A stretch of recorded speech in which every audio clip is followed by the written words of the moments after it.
Bien, mis hermanos, nosotros vamos a comenzar una nueva serie de mensajes.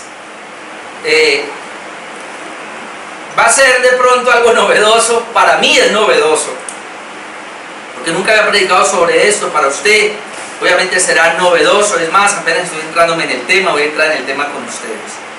El tema es el Catecismo de Heidelberg, el Catecismo de Heidelberg.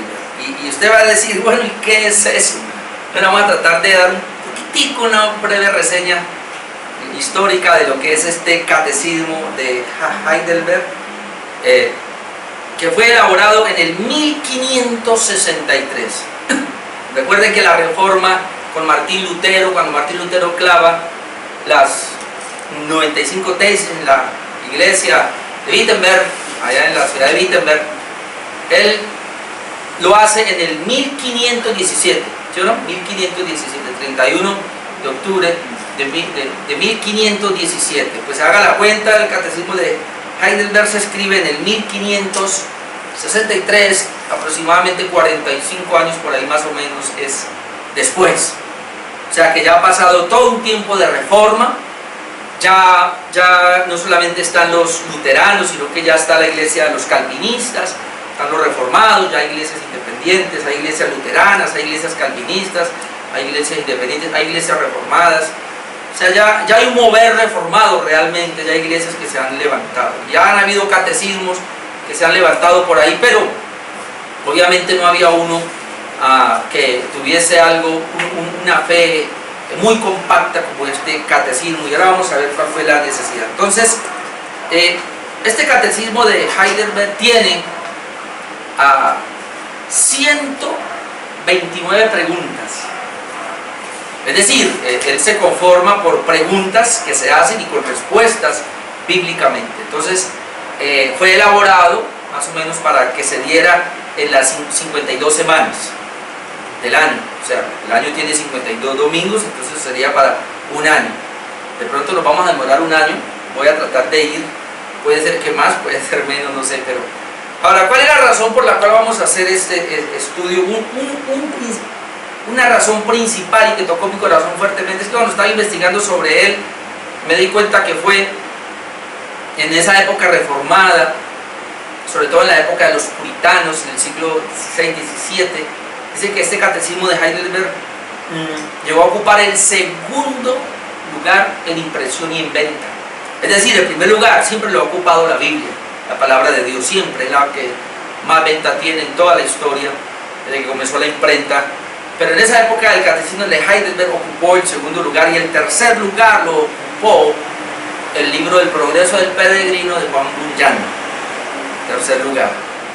Entonces este catecismo ha sido impresionante. Y lo segundo que me impactó es que precisamente de este catecismo es que salen las confesiones de fe posteriores. Pues, confesión de fe de Savoy, confesión de fe, bueno, presbiteriana primero, luego la de Savoy, bueno, no recuerdo el orden, pero luego la de nosotros, en la cual estamos adheridos, que es la Bautista, Confesión Bautista de Londres de 1689. Es decir, si este catecismo fue elaborado en el 1563 y la Confesión de Fe Bautista, a la cual nos hemos adherido, Bautista Reformada, fue en el 1689, le calculamos que más de 120 años, 120 y pico, 125 años más o menos, 120 más años. Y de ahí obviamente se tomó. Entonces este es un artículo, o sea, un catecismo impresionante. La palabra catecismo tiene que ver con instrucción. Antes no se asuste, la Iglesia Católica hace la catequesis, allá es que dan los catecismos y todo. No. Es algo que siempre ha existido. Lo que pasa es que, mire, hermanos, y ahora que estamos nosotros viendo teología, estudiando teología en el seminario, nosotros vimos algo y a mí me impactó, que en el siglo XIX apenas, a mitad del siglo XIX, es decir, en el año 1900, por ahí comenzando prácticamente el siglo XX, terminando el siglo XIX, comenzando el siglo XX, 1870, 1900 por ahí, estas iglesias que comenzaron se llaman las iglesias evangélicas, que comenzaron a soltarse de las iglesias históricas y reformadas. Llegaron a decir lo siguiente: solo Cristo, Suena como bonito, ¿no? Solo Biblia, suena como bonito, pero ellos ¿qué dijeron? Nada de catecismos, nada de confesiones, nada de historia de la iglesia. Nosotros somos iglesia ahora y queremos ir a la Biblia, solamente a Cristo, no queremos nada del pasado. Y eso fue, y la mayoría de las iglesias vienen de. Entonces, por eso lo que son las confesiones, los catecismos, a los sínodos, todo esto se dejó a un lado, se abandonó. Y cuando yo conocí la fe cristiana, y ustedes aquí también, pues nosotros no sabemos nada de eso. Hace como 2 años que yo comencé, o 3 años atrás, a enseñar sobre la Confesión de Fe Bautista de Londres de 1689, muchos decían, ¿y eso qué es? ¿Y eso qué tiene que ver? ¿Es que acaso es que ahora tenemos un nuevo libro? Ya la Biblia no es suficiente, porque nos enseñaron a que era, entre comillas, solo Biblia, era que el pastor usaba la Biblia, pero mentiras, hoy no existe solo Biblia. Hoy tiene el pastor la Biblia, la mayoría de las iglesias, pero ellos los que tienen es un poco de pensamiento psicológico y filosófico en su cabeza, y eso es lo que enseñan, sobre todo el pensamiento de la nueva era. Nosotros, amados hermanos, somos una iglesia, la iglesia bautista reformada del Dios viviente, es decir, nos hemos adherido a la confesión de fe, que es la confesión bautista de Londres de 1689, y somos una iglesia histórica, y al ser una iglesia histórica tenemos raíces históricas y tenemos que tener obviamente pues, los credos históricos. Nosotros creemos en todos los credos, obviamente los buenos credos bíblicos, las confesiones bíblicas y los catecismos bíblicos como el de Heidelberg mejor, que es el que vamos a comenzar a ver. Entonces, esa es la razón por la cual queremos verlo. No se preocupe, todo lo que vamos a ver acá son preguntas que se hacen, son respuestas bíblicamente sostenidas. Es lo que vamos a tratar de ver entonces. El estudio número 1 es el de hoy, y hoy vamos a hacer una pequeña introducción. Voy a tratar de sacar preguntas 1 y 2, serían las primeras 2 preguntas del catecismo, que serían para el primer domingo. Ya en el segundo domingo aparecen preguntas 3, 4 y 5, se lo vamos a ver dentro de 8 días. Voy a tratar de verlo todo, y si no, pues le doy las citas. Son citas muy conocidas, pero me interesa que veamos un pequeño recuento histórico. Ya lo dije prácticamente, pero quiero asegurarme de que no me escape nada de las notas que tengo acá. Entonces, una pequeña historia de este catecismo es que el catecismo, llamado instrucción, porque el catecismo instruye, ¿no? En este caso a las personas, a los recién convertidos, a los nuevos. Es más, quiero decirle algo. Este catecismo que vamos a ver es un catecismo que a los que ya conocemos un poquito la fe reformada o la teología sistemática, lo que va a hacer es que nos va a ser un refuerzo para nosotros. Pero también los que no conocen esta fe reformada o apenas están comenzando, hermano, esto le cae como anillo al dedo, porque usted va a entender qué fue lo que comenzó a creer los reformadores desde Martín Lutero para acá, hasta nuestros días. Entonces es muy importante. Para mí es una bendición inclusive volver a mirar esto, tomarlo, como un pastor se le preguntaba, y él decía, bueno, ¿y usted cree que hay que hacer teología? Y dice, ¿para qué hacer teología?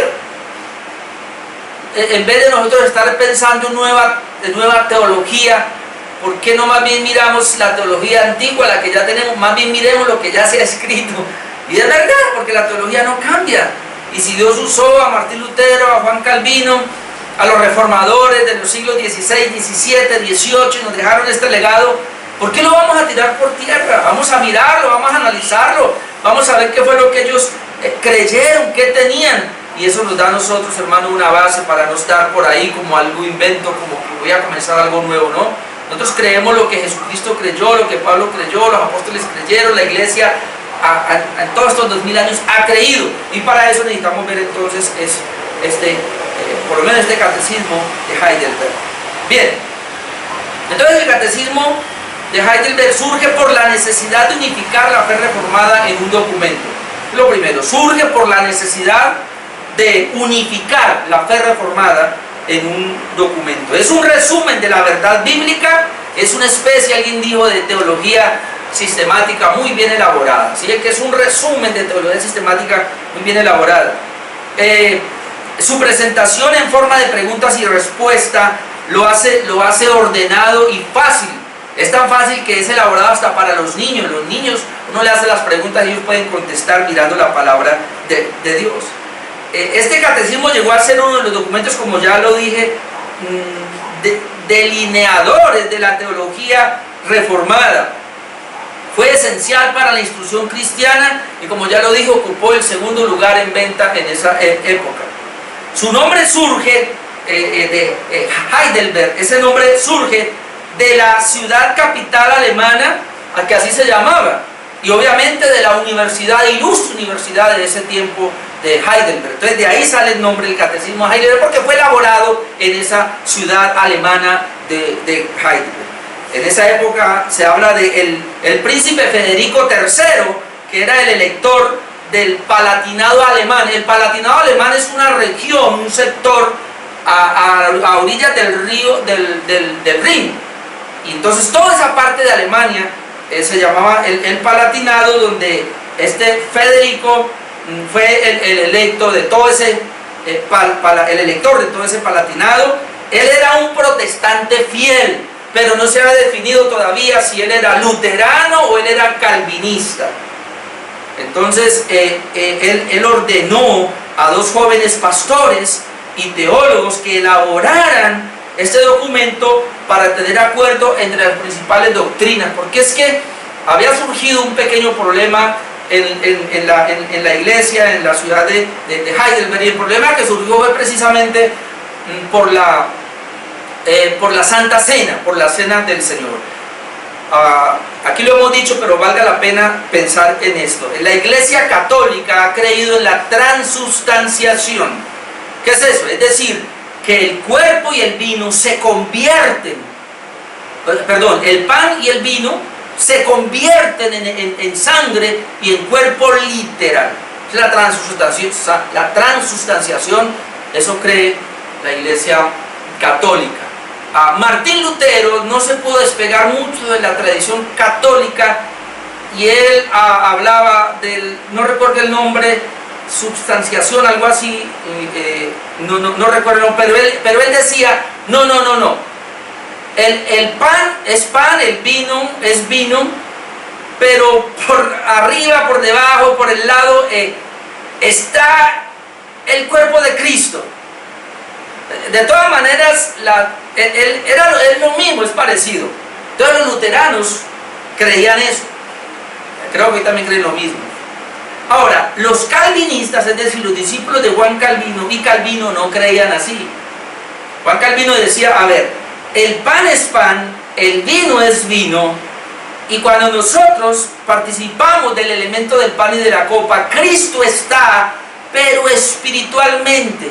El cuerpo de Cristo está allá, pero cuando participamos del elemento del pan y de la copa, Cristo está espiritualmente, no carnalmente, diferente a lo que creía Lutero.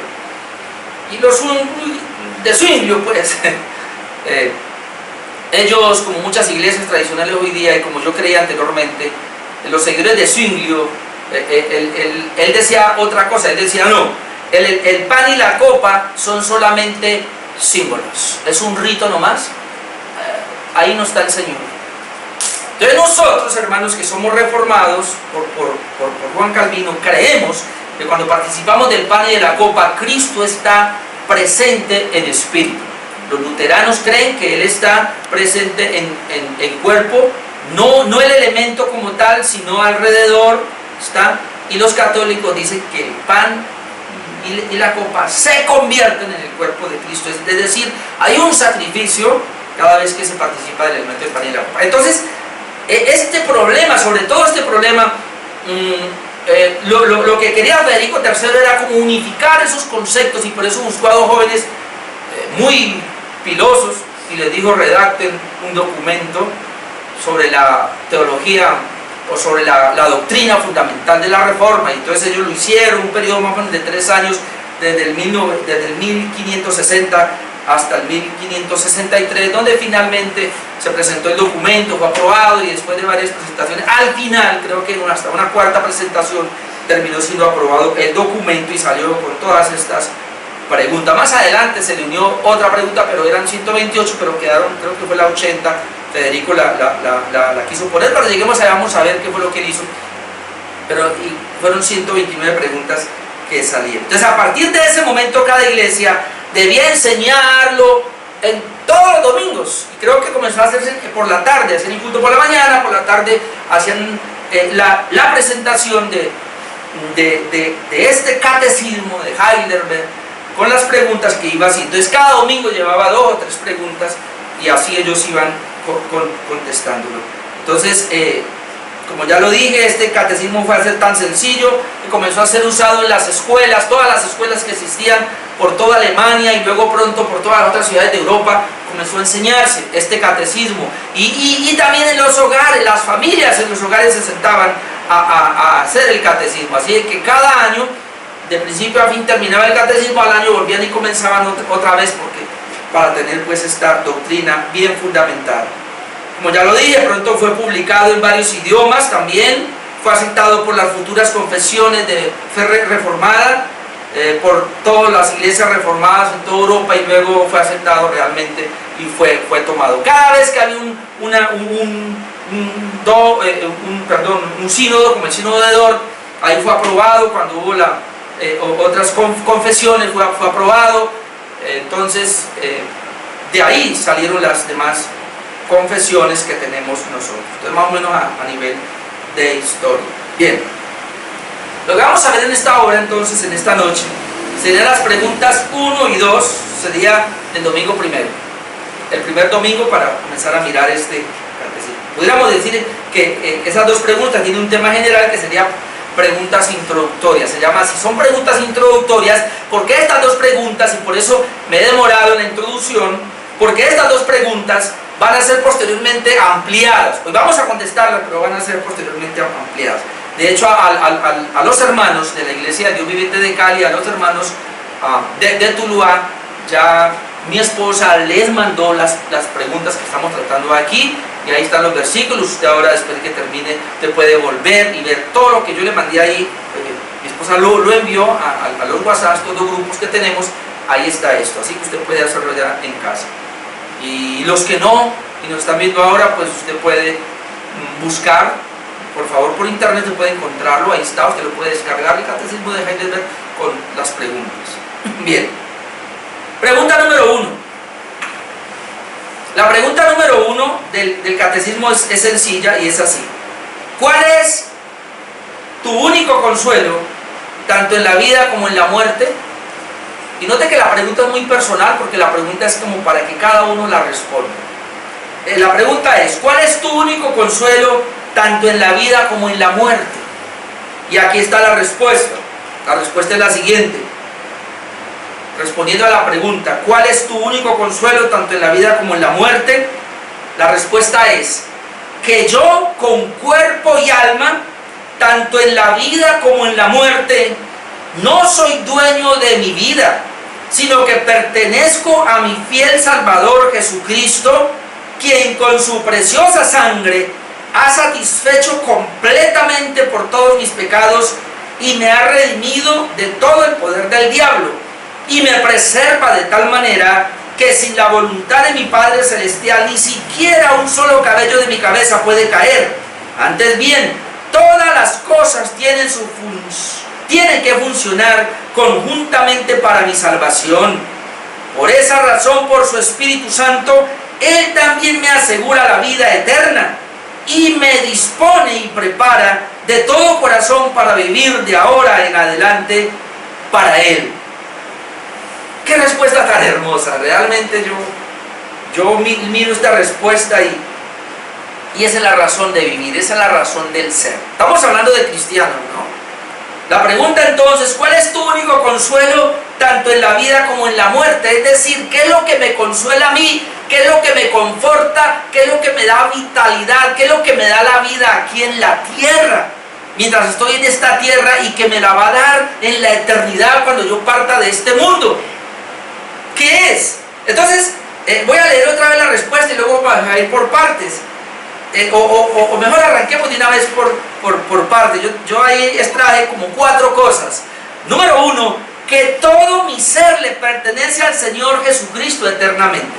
Como resumiendo esa primera parte, volviendo a la pregunta, ¿cuál es el único consuelo, tanto en la vida presente como en la muerte? Entonces, 4 cosas: que todo mi ser le pertenece al Señor Jesucristo eternamente. ¿Qué le parece? Que todo mi ser, el cristiano, que todo mi ser le pertenece a Jesucristo eternamente. Entonces podemos ver acá en esta parte que el creyente le pertenece a su Salvador en vida y muerte. Vamos a ir a Romanos, comenzamos a mirar la Escritura. Romanos 14, que ahí está, vamos a responder, vamos a ver hasta dónde alcanzo con los versos, porque son bastantes. Pero Romanos 14, 7, Romanos 14, 7 hasta el 9, dice: ciertamente,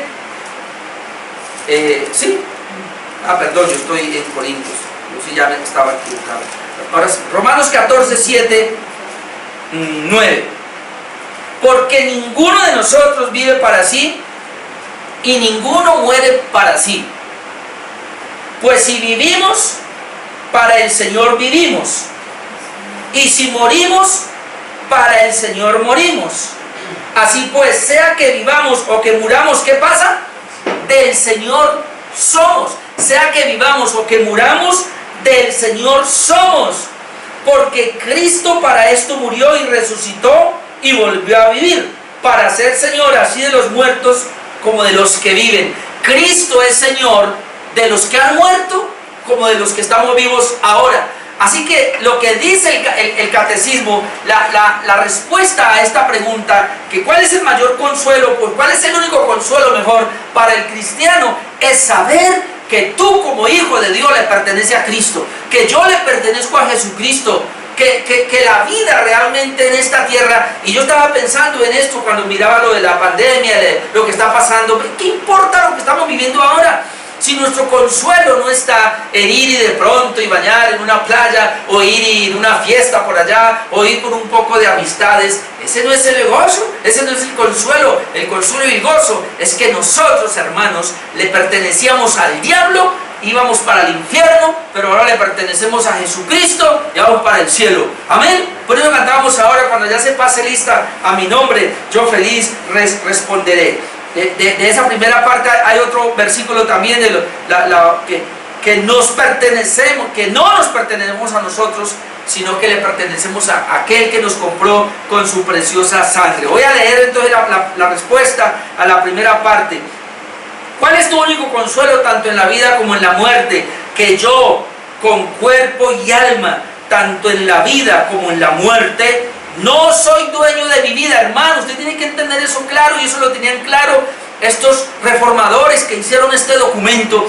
Y cuando yo lo leo ahora, yo digo: caramba, es que eso es. Yo no soy dueño de mi propia vida, sino que pertenezco a mi fiel Salvador Jesucristo. ¿Cuántos dirían amén por esto? ¿Verdad? Yo le pertenezco a mi fiel Salvador Jesucristo. Ahora vamos a mirar Primera de Corintios, ya un texto que conocemos, pero valga la pena otra vez. Primera de Corintios, capítulo 6. Lo acabamos de ver nosotros cuando pasamos por ahí.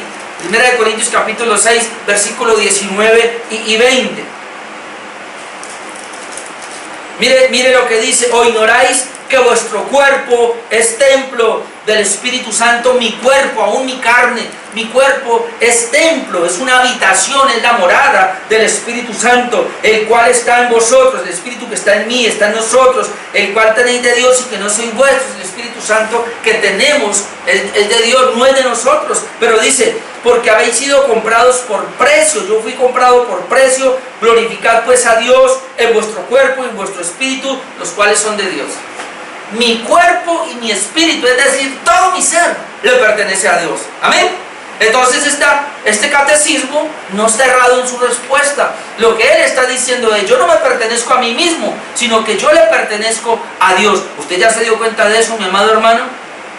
Usted debe darse cuenta, y eso es lo que la idea de este catecismo, que podamos salir de aquí entendiendo: yo no me pertenezco a mí mismo, yo le pertenezco a aquel que me compró con su preciosa sangre. Que sería el otro punto acá, que Jesucristo con su muerte satisfizo al Padre y me libró del poder del diablo, en el sentido de que Él me compró, me rescató con su preciosa sangre. Primera de Pedro 1:18.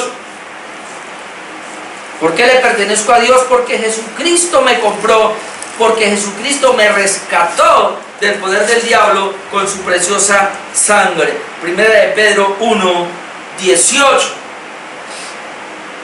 Mira lo que dice: sabiendo que fuisteis rescatados de vuestra vana manera de vivir. Nuestra vida sin Dios era vana, una vida vana. Mi amigo, si usted no tiene a Jesucristo, si Cristo no te ha comprado, si tú no eres dueño de Dios, de Cristo, tu vida es vana. No importa si tienes oro, no importa lo que tengas, tu vida es vana. Entonces acá dice que yo era vano, pero yo fui rescatado de vuestra vana manera de vivir, la cual recibiste de vuestros padres. O sea que mi herencia era esa. Pero yo fui rescatado no con cosas corruptibles como oro o plata, sino con la sangre preciosa de Cristo, como de un cordero sin mancha y sin contaminación. Entonces eso es lo que nos está diciendo el catecismo. Yo quiero volver a leer la respuesta. ¿Cuál es tu único consuelo, tanto en la vida como en la muerte? Que yo, con cuerpo y alma, tanto en la vida como en la muerte, no soy dueño de mi vida, sino que pertenezco a mi fiel Salvador Jesucristo, quien con su preciosa sangre ha satisfecho completamente por todos mis pecados. Es decir, yo al Señor lo había ofendido con mis pecados, pero cuando Jesucristo en la cruz está muriendo por mis pecados, y Él es propiciación, es decir, Él calma la ira de Dios, y entonces Dios es satisfecho en el sacrificio de Cristo por mis pecados, de donde al Cristo morir por mis pecados y comprarme con su sangre, yo ahora le pertenezco a Dios. O sea, yo antes, yo sin Cristo, lo único que despertaba en Dios era ira. Pero ahora, gracias a que Cristo murió por mí y pagó con su sangre el precio de mis pecados, ahora yo soy satisfecho delante de Dios, es decir, soy propicio. Él es propicio para mí, Él me recibe en Cristo Jesús, gracias a la obra de Cristo. Eso es lo que dice el texto. Y también 1 de Juan 3:8, que ya lo habíamos mirado, pero vamos a mirarlo otra vez. 1 de Juan 3:8 habla otra vez de la obra de Cristo, tremendo. Recuerden cuando terminaba, miramos 1 de Juan, lo veíamos, pero lo vamos a mirar. Dice que el que practica el pecado es del diablo, porque el diablo peca desde el principio, pero para esto apareció el Hijo de Dios, para deshacer las obras del diablo. ¿Por qué entonces yo ahora soy acepto en el amado? Dice Efesios que somos aceptos en Cristo Jesús. ¿Por qué el cristiano es acepto delante del Padre? ¿Por qué usted creyente es acepto delante del Padre? Porque Jesucristo, cuando moría, destruía las obras del diablo. Es decir, las obras del diablo son mis obras malas, pecaminosas. Cuando Cristo en la cruz moría, destruía esas obras del diablo en mi vida, para que yo le pudiera ser satisfecho a Dios. Una tercera cosa que podemos ver de esta pregunta es que Jesucristo me preserva de tal manera que es imposible mi caída eterna. Y esto, hermano, otra vez alegra tanto mi corazón de saber que Jesucristo me preserva de una caída eterna. Es decir, por mi debilidad y por el pecado remanente que hay en mí, yo puedo eventualmente caer. Y un hijo de Dios puede en esta vida eventualmente caer, pero él no va a caer eternamente. Es decir, si tú llegas a tropezar en un pecado, el Señor lo levanta. Si tú llegas a desanimarte por un tiempo en la vida cristiana, el Señor te saca otra vez. Pero nunca nosotros vamos a estar aislados de Dios. Dios siempre nos va a preservar, y ese es el punto que quiero que miremos. Vuelvo a leer todo para que vayamos entrando en esta parte. Entonces, ¿cuál es la pregunta número 1? ¿Cuál es tu único consuelo, tanto en la vida como en la muerte? Aquí está la respuesta: que yo, con mi cuerpo y alma. ¿Sabe por qué lo estoy repitiendo una y otra vez? No solo para que lo aprenda, sino para que lo reciba. Yo lo recibo en mi espíritu.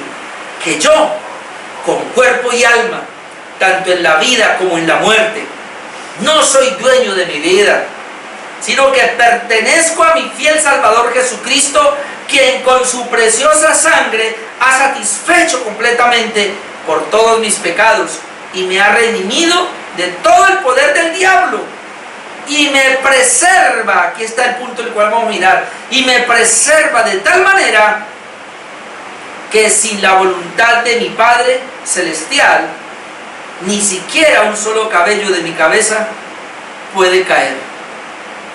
O sea, si Él me compró con su sangre, yo le pertenezco a Él. Él me preserva en esta vida de tal manera que ni siquiera un cabello de mi cabeza se va a perder, como lo dice la Escritura. Ahora vamos a ver los pasajes que tienen que ver con eso, y pudiéramos ir a Juan 6:37, que usted lo conoce, pero hay que ir allá. Juan, Evangelio según San Juan.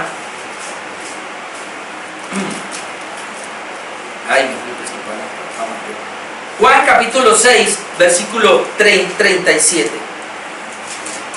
Mientras yo llego, usted también llega. Juan 6:37. Todo lo que el Padre me da, vendrá a mí, y al que a mí viene, no lo echo fuera. Escuche, porque he descendido del cielo, no para hacer mi voluntad, sino la voluntad del que me envió. Ahora, y esta es la voluntad del Padre, el que me envió, que de todo lo que me diere, no pierda yo nada, sino que lo resucite en el día posterior. Qué precioso, todo lo que el Padre me da vendrá a mí, y al que a mí no lo echo fuera. Pues no solamente eso, sino que la voluntad de Dios es que todo lo que Jesucristo ha salvado y ha redimido en esa cruz, sea guardado hasta la eternidad. No es que se pierda nada, la voluntad del Padre no es que se pierda nada, de tal manera que si tú eres un creyente, tú eres un hijo de Dios, nunca Dios va a querer que se pierda. Tú no te vas a perder, yo no me voy a perder. Esa es la garantía que tenemos. Y el ejemplo que pone pues este catecismo es precisamente el ejemplo del pajarito, ¿no? Que no se va a perder, que Dios va a cuidar a un pajarito, y que de la misma manera va a cuidar nuestros cabellos, y que no se va a perder un cabello de nosotros. Vamos a ir a Mateo 10. Ahí está, Mateo 10:29. Mateo 10:29.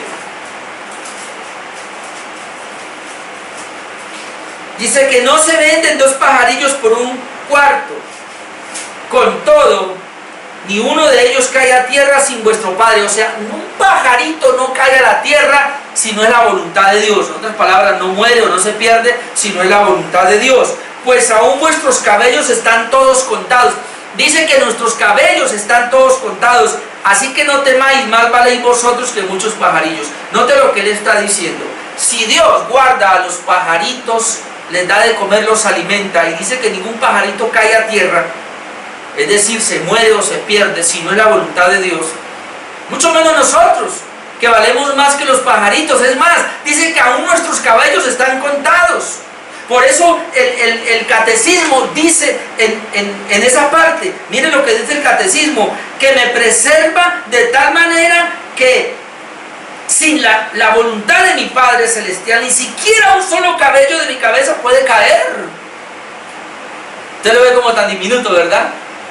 Pero ni siquiera, o sea, le pertenece mi cabello a Dios, yo soy de Dios, aún mi cabello, que ni siquiera un cabello puede caer sin que sea la voluntad de Dios, no se va a perder.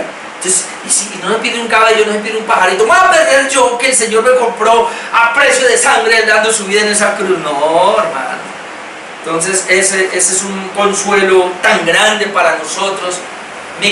Mi mayor consuelo no es si tengo para comer hoy o no. Mi mayor consuelo no es si me enfermo de pronto por el COVID y me voy a morir. Mi mayor consuelo es que tengo la vida de Cristo en mí, que Él me compró con su sangre, que le pertenezco a Él. Y además la confesión dice al contrario de esto, lo que hace el Señor más bien es que me preserva, pero y la voluntad de Él no se cae ni siquiera un cabello. Antes bien, todas las cosas tienen que funcionar conjuntamente para mi salvación. O sea, lo que quiere decir aquí es que en vez de que el Señor me haga un mal, al contrario, lo que Él busca es un bien. Romanos 8:29, que es muy conocido, no dirá porque usted lo conoce, pero dice: todas las cosas ayudan a bien a los que aman a Dios. A los que aman a Dios, todas las cosas ayudan a bien. Esto es, a los que conforme a su propósito son llamados. Es decir, el pueblo que ha sido escogido por Dios, ese pueblo que ama a Dios, todas las cosas, a ese pueblo, todas las cosas les ayudan para bien. Tanto las que vemos buenas como las que vemos malas. Así usted no lo vea muy bien, pero este confinamiento ayuda para bien, porque todo ayuda para bien. Si usted tiene una situación difícil económica, eso ayuda para bien. Si a usted se le murió un ser querido, eso ayuda para bien. Si a usted no lo visitaron, eso ayuda para bien. Si no lo llamaron, eso ayuda para bien. Hermano, todo. Si le voltearon la espalda, si no lo quieren tener presente, todo eso ayuda para bien. Uno a veces ve las cosas tan difíciles, pero todo eso ayuda para bien. Es decir, Dios va a sacar de esas situaciones difíciles lo que Él quiere para nosotros. Eso ayuda para bien. Y eso es lo que entonces dice esta confesión. Y la última parte de esta confesión, porque necesito pasar a la segunda pregunta para poder ir con mi currículum que me he trazado también, de poder mostrar en cada mensaje el punto de lo que era un domingo allá en esa época. Pues quiero terminar. Que por las obras de Jesucristo en nuestra vida tenemos la obra del Espíritu Santo. Que por la obra de Jesucristo en nuestras vidas tenemos la obra del Espíritu Santo. Así termina la respuesta a la pregunta: ¿cuál es tu único consuelo tanto en la vida como en la muerte? Miremos la última parte. Por esta razón, por su Espíritu Santo, Él también me asegura la vida eterna y me dispone y prepara de todo corazón para vivir de ahora en adelante para Él. Que gracias a que yo he sido comprado por la sangre de Cristo, que gracias a que yo le pertenezco al Señor, que gracias a que Él preserva mi vida y que gracias a que Él hace que aún lo malo, cualquier cosa, obre para mi bien. Por esta razón, su Espíritu Santo, por su Espíritu Santo, Él también me asegura la vida eterna. O sea, que yo tengo la seguridad de la vida eterna porque tengo al Espíritu Santo en mi vida, pero también me dispone y me prepara de todo corazón para vivir de ahora en adelante por Él. Es decir, Dios nos ha dejado al Espíritu Santo, que no solamente es garantía de nuestra salvación, sino que es garantía de la vivencia aquí en la tierra, porque el Espíritu Santo nos va a conducir en esta tierra, nos va a guiar. Usted puede leer después Romanos 8, todo el capítulo 8, que habla de la guía del Espíritu Santo. Por lo menos el versículo 1 dice: ahora pues ninguna condenación hay para los que están en Cristo Jesús, los que no andan conforme a la carne, sino los que andan conforme al Espíritu Santo. Y más adelante dice que los que andan conforme al Espíritu de Dios, estos son hijos de Dios. Un hijo de Dios camina conforme al Espíritu Santo. Pero sí quiero que miremos Efesios 1:13, que es el texto clave, muy claro, para saber de que el Espíritu Santo está en nosotros y saber de que Él nos guía. Efesios 1:13 dice que en Él también vosotros, habiendo oído la palabra de verdad, el evangelio de vuestra salvación, y habiendo creído en Él, fuisteis sellados con el Espíritu de la promesa. Escuche, que es las arras de nuestra herencia hasta la redención de la posesión adquirida para la alabanza de su gloria. Es decir, tenemos la garantía de la redención eterna porque tenemos al Espíritu Santo que está morando en nosotros. Entonces esa es la respuesta a la pregunta que usted me permite, yo la hago otra vez y ahora respondo todo. La primera pregunta es: ¿cuál es tu único consuelo tanto en la vida como en la muerte? De aquí la respuesta: que yo, con cuerpo y alma, tanto en la vida como en la muerte, no soy dueño de mi vida, sino que pertenezco a mi fiel Salvador Jesucristo, quien con su preciosa sangre ha satisfecho completamente por todos mis pecados y me ha redimido de todo el poder del diablo y me preserva de tal manera que sin la voluntad de mi Padre Celestial ni siquiera un solo cabello de mi cabeza puede caer. Antes bien, todas las cosas tienen que funcionar conjuntamente para mi salvación. Por esta razón, por su Espíritu Santo, Él también me asegura la vida eterna y me dispone y prepara de todo corazón para vivir en adelante para Él. Ahora, esta respuesta que dimos aquí con estos versículos es lo que va a responder de ahora en adelante y se va a ampliar, se va a explayar en lo que normalmente conocemos como teología sistemática. Bien, me quedan 10 minuticos para terminar la pregunta número 2, que es más corta. Bueno, más larga la pregunta, pero la respuesta más corta. Pregunta número 2, del domingo primero. O sea, recuerden que son 52 domingos. Comenzamos el primero. Bueno, domingo primero en el catecismo de Heidelberg, ¿no? Ok. Aquí se les voy a explicar. Segunda pregunta: ¿cuántas cosas son necesarias que tú conozcas para que puedas vivir y morir felizmente en consuelo?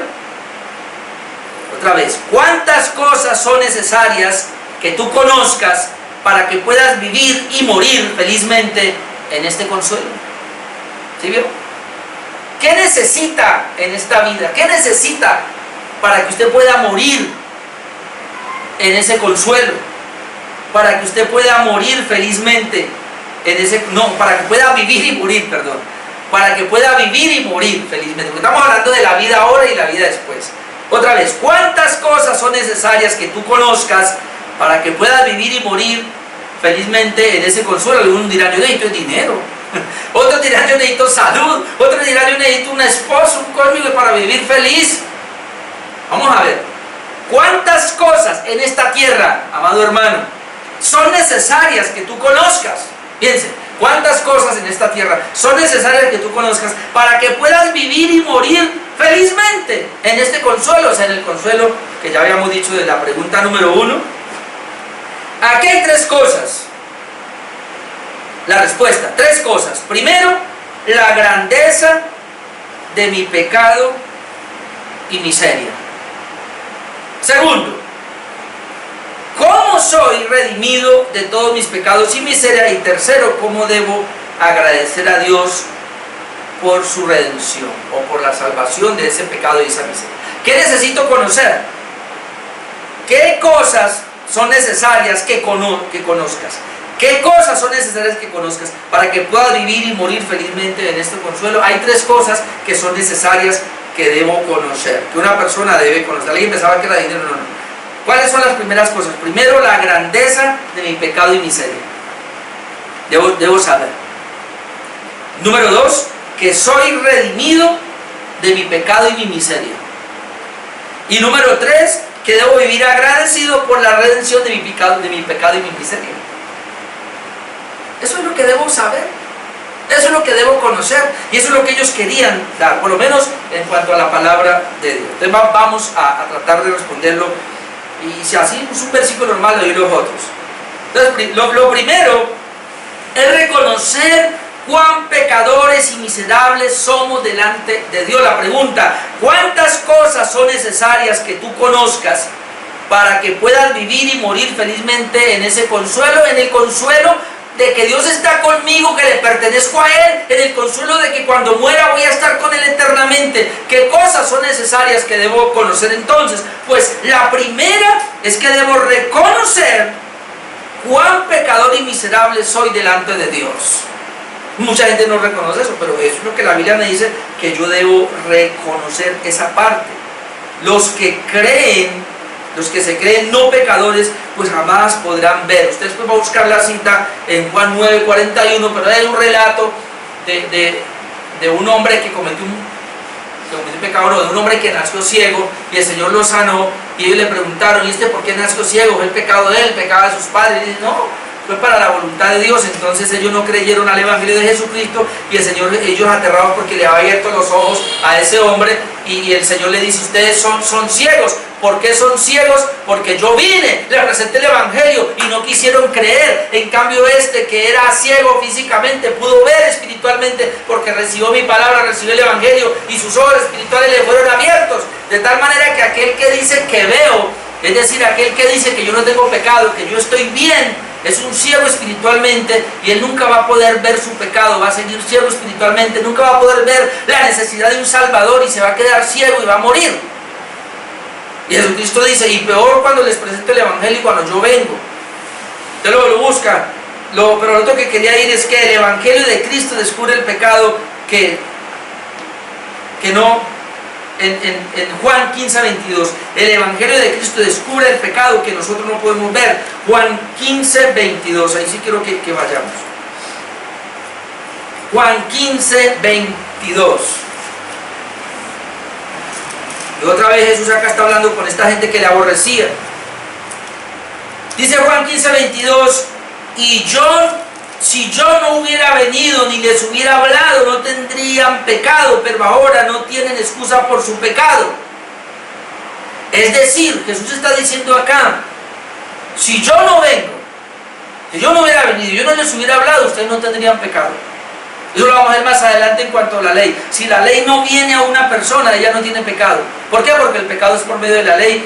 ¿Y cómo sabe una persona que es pecadora y está en necesidad de perdón? Jesucristo le dice aquí claramente. Otra vez mire el texto. Jesucristo les dice, si yo no hubiera venido, Cristo vino.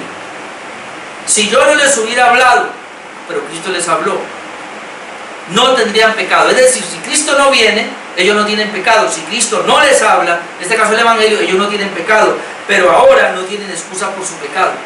¿Por qué? Porque cuando Cristo viene, que Él es la luz, las tinieblas aparecen. Cuando la santidad de Dios se manifiesta, el pecado rebosa. Recuerda lo que dice Romanos. Cuando el pecado abundó, sobreabundó la gracia. Es decir, la ley viene y hace que el pecado salte para que la gracia pueda venir.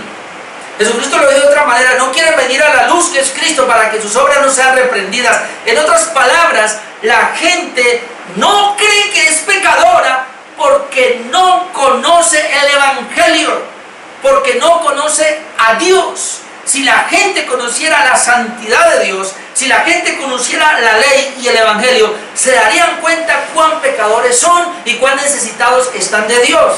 Por eso Jesús dice, yo vine y ustedes son pecadores porque yo soy la luz y ustedes están en tinieblas. Yo les traje la verdad y ustedes son pecadores porque ustedes están en la mentira, en el engaño. Si yo no hubiera venido y no les hubiera hablado, ustedes no tendrían pecado. En otras palabras, la gente no sabe que es pecadora hasta que es expuesta al Evangelio y a la ley. Hay gente que dice, pero es que en esa iglesia hablan de pecado. Yo quiero una iglesia para que me hablen de prosperidad, de sanidad, de milagros. Pues está errado, porque en una iglesia correcta, bíblica y verdadera le van a hablar de pecado, porque Jesucristo vino a exponer el pecado. Lo segundo es creer que he sido redimido de mi pecado y mi miseria. La pregunta, ¿cuántas cosas son necesarias que tú conozcas para que puedas vivir y morir felizmente en este mundo? Número uno, lo dijimos, reconocer que somos pecadores, estamos en miseria. Pero número dos, creer que Jesucristo me redimió de mi pecado y de mi miseria. El mismo Juan 17:3, ahí Juan que estamos ya, 17:3. Dice, esta es la vida eterna, en esto consiste la vida eterna, que te conozcan a ti, al único Dios verdadero, de Jesucristo, a quien has enviado. ¿Dónde está la vida eterna que el Señor me promete? Que es mi gozo, mi felicidad. Pues en conocer a Jesucristo, ahí está la vida eterna. Porque Jesucristo, ¿quién es? Jesucristo fue el que murió por mí, me rescató, eso lo vamos a ver más adelante, así de que tan siquiera tome la cita, vaya a Tito 3, de 3 al 7, y usted va a leer ahí que fuimos salvos por gracia, por el sacrificio de Jesucristo en la cruz del Calvario. Nos salvó no por obra de justicia que hubiéramos hecho, sino por la muerte de Cristo en la cruz del Calvario. Fuimos redimidos, fuimos salvos por el sacrificio de la cruz. Entonces, ¿cómo contestamos a estas preguntas? Primero, ¿qué debo conocer? La grandeza de mi pecado y miseria. Segundo, que soy redimido de todos mis pecados y de la miseria por la gracia de Cristo. Y tercero, es que ahora debo agradecer a Dios por dicha redención. Debo agradecer a Dios por dicha redención, es decir, debo vivir una vida que le agrade a Dios. Primera de Pedro 2:9. Primera de Pedro 2:9 y 10. Mas vosotros sois linaje escogido, real sacerdocio, nación santa, pueblo adquirido por Dios, para que anunciéis, esta es la mejor manera de agradecer, llevo a anunciar las virtudes de aquel que me rescató, que me llamó de las tinieblas a la luz admirable, porque vosotros que en otro tiempo no erais pueblo, pero ahora sois pueblo, en otro tiempo no habíais alcanzado misericordia, pero ahora habéis alcanzado misericordia. Como dice Colosenses 3 para ir terminando. Vamos a ir un momentico a Colosenses capítulo 3 versículos 16 y 17. Colosenses 3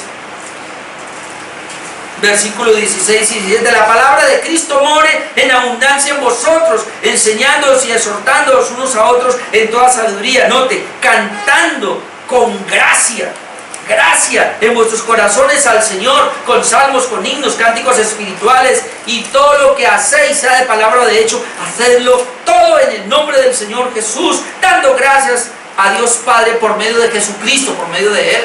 Entonces yo debo vivir una vida de agradecimiento, darle gracias a Dios. ¿Por qué? Porque, respondiendo a la pregunta, ¿cuántas cosas son necesarias que tú conozcas para que puedas vivir y morir felizmente en ese consuelo? El consuelo de la pregunta número 1, de que Él me rescató, de que ahora yo tengo vida eterna, de que Él me guarda, de que Él me preserva, se responde de 3 maneras. Número 1, entendiendo mi pecado y mi miseria a través del Evangelio, a través de la palabra. Número 2, creyendo que Jesucristo en la cruz del Calvario quitó mi pecado y mi miseria, es decir, me rescató, me redimió. Y número 3, viviendo una vida de agradecimiento porque Cristo quitó mi pecado y mi miseria. Y yo vivo esa vida de agradecimiento, sumergiéndome en la palabra, obedeciendo su palabra, adorándole a Él, cantándole a Él, haciendo el culto para su gloria y honrándole, obedeciendo su bendita palabra y viviendo una vida de agradecimiento. Amén. Entonces ahí están las 2 primeras preguntas de este catecismo de Heidelberg, que se escribió en 1563, 1563, que fue escrito, y que los reformadores lo tomaron, y que eso fue algo impactante, y que las iglesias comenzaron a aprenderlo en las escuelas. Por eso todo lo que es Alemania, todo lo que es ese sector, toda esa parte de Europa, los reformadores comenzaron a crecer con este catecismo, y eso fue impresionante. Las confesiones de fe salieron precisamente por el contenido que tiene. Yo no sé, pero las 2 primeras preguntas yo me gocé mucho, espero que usted se haya gozado mucho, y cada vez vamos a ver, esta es las 2 preguntas para el primer domingo, pero ya veremos para el segundo domingo.